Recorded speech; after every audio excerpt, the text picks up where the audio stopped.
ఇక తెలంగాణలో జరిగిన ఎమ్మెల్సీ ఎన్నికల్లో తామే నైతికంగా గెలిచామని కాంగ్రెస్ ఎమ్మెల్సీ జీవన్ రెడ్డి అన్నారు. ఈ గెలుపు బీజేపీకి అనైతికమని బండి సంజయ్ తెలుసుకోవాలంటూ ఆయన వ్యాఖ్యానించారు. కాంగ్రెస్ పార్టీని ఓడించేందుకు బీజేపీ బీఆర్ఎస్ చీకటి ఒప్పందం చేసుకున్నాయని జీవన్ రెడ్డి ఆరోపించారు. అదే సమయంలో బీఆర్ఎస్ బలహీనంగా మారి బీజేపీని గెలిపించిందని, ఈ ఎన్నికలు స్థానిక సంస్థలు జీహెచ్ఎంసీ ఎన్నికలపై ఎటువంటి ప్రభావం చూపదంటున్న జీవన్ రెడ్డితో మా ప్రతినిధి సిద్ధార్థ ఫేస్ టు ఫేస్.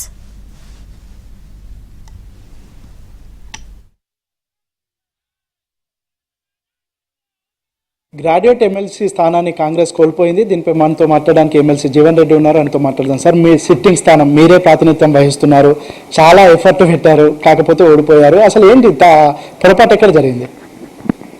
పొరపాటు అన్నది లేదు, బట్ వాస్తవం గెలవాల్సిన స్థానం. And we are very confident also. More particularly when second option vote ఎప్పుడైతే కౌంటింగ్ స్టార్ట్ అయిందో తప్పకుండా అందులో విల్ గెట్ కన్సిడరబుల్ లీడ్ అని చెప్పాను అనుకున్నా, కానీ ఆశించిన మేరకు పొందలేకపోయినా. అంటే ఇది ఒక విధంగా ఏదైతుందో వాస్తవంగా the contest was not only between Congress and BJP. అంటే BJP was having hand in glove with BRS. అక్కడ ఏమైపోయింది అంటే బీఆర్ఎస్ డైరెక్ట్గా ఎన్నికలు పోటీ చేయలేకపోవడంతోనే వాళ్ళు ఏ విధమైనటువంటి పాత్ర పోషించబోతున్నారు అనేది మన కన్న పెట్టినట్టు కనబడుతుంది.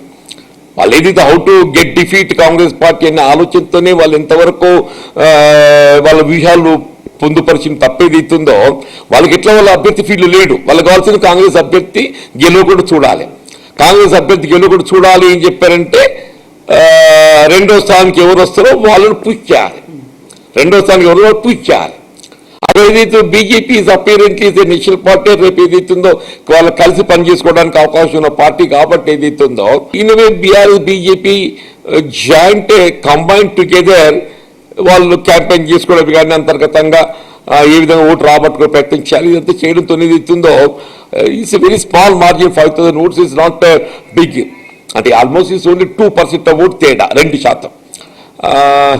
అంటే ఒక విధంగా నా దృష్టిలోనైతే నైతికంగా ఇది కాంగ్రెస్ పార్టీ అభ్యర్థికి నేను ఓటమిగా భావించడం లేదు, గెలుపుగానే భావిస్తాను చెప్పంటున్నా నైతికంగానైతే. అక్కడ ఉన్నటువంటి కేంద్ర మంత్రి బండి సంజయ్ ఈ పర్టికులర్గా ఈ అంశానికి సంబంధించి ఒక కీలకమైన వ్యాఖ్యం చేశాడు. కాంగ్రెస్ పార్టీకి రంజాన్ గిఫ్ట్ ఇచ్చామని బండి సంజయ్ అన్నాడు. ఏం చెప్తారు? ఇప్పుడు ఆయన ఎవరికి ఏం గిఫ్ట్ ఇస్తున్నది కాదు సమస్య ఇక్కడ. ఆయన అసలు ఏ విధంగా గెలుచుకున్నది ప్రధానం చెప్పంటున్నా.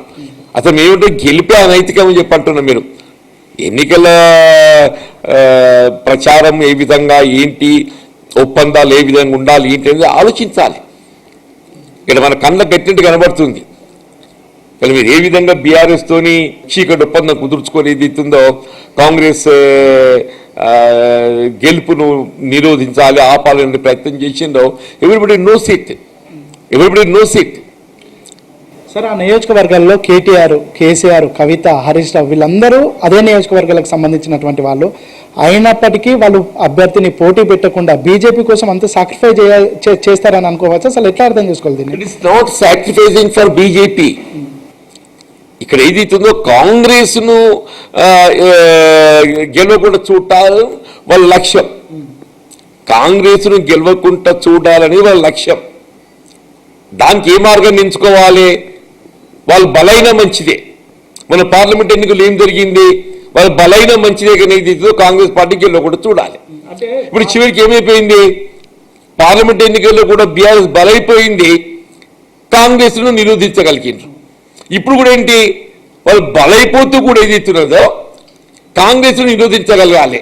అదే వాళ్ళ యొక్క ఆలోచన కనబడుతుంది. సార్, ఫైనల్ గా ఈ గెలుపు మీద రానున్నటువంటి స్థానిక సంస్థల ఎన్నికలపైన లేదంటే జిహెచ్ఎంసీ ఎన్నికలపైన బీజేపీకి ప్లస్ పాయింట్ అయ్యే అవకాశం ఏమైనా ఉందా? ఈ విధంగా దానికి సంబంధం లేదు. ఇప్పుడు స్థానిక సంస్థల ఎన్నికలు ఎప్పటికీ ఎట్లుంటాయి కదా అని చెప్పారంటే వాళ్ళ గ్రామాల అభివృద్ధి, అక్కడ నగరాల అభివృద్ధి. ఇవాళ రాష్ట్రంలో కాంగ్రెస్ ప్రభుత్వం అధికారంలో ఉన్నది. ఈ రాబోయే 3.5 సంవత్సరాల కాలం ఏదైతుందో కాంగ్రెస్ ప్రభుత్వం అధికారంలో ఉంటుంది. ఈ ఎన్నిక కూడా ఏదైతుందో 80% అంటేమో లోకల్ బాడీ రిజల్ట్ ఏదైతే కాంగ్రెస్ పార్టీకి అనుకూలంగా వస్తుంది. ఇది మొత్తానికైతే ఇక్కడ కాంగ్రెస్ పార్టీ ఓడిపోవడానికి బీజేపీ బీఆర్ఎస్ ఏకమై కాంగ్రెస్ పార్టీ గెలవకుండా ప్రయత్నం చేశాయి. కానీ నైతిక విజయం మాత్రం కాంగ్రెస్ పార్టీదే అని ఎమ్మెల్సీ జీవన్ రెడ్డి చెప్తున్నారు. వీడియో జర్నలిస్టు రాజీవ్తో సిద్ధార్థ, ఏబిఎన్ ఆంధ్రజ్యోతి, హైదరాబాద్.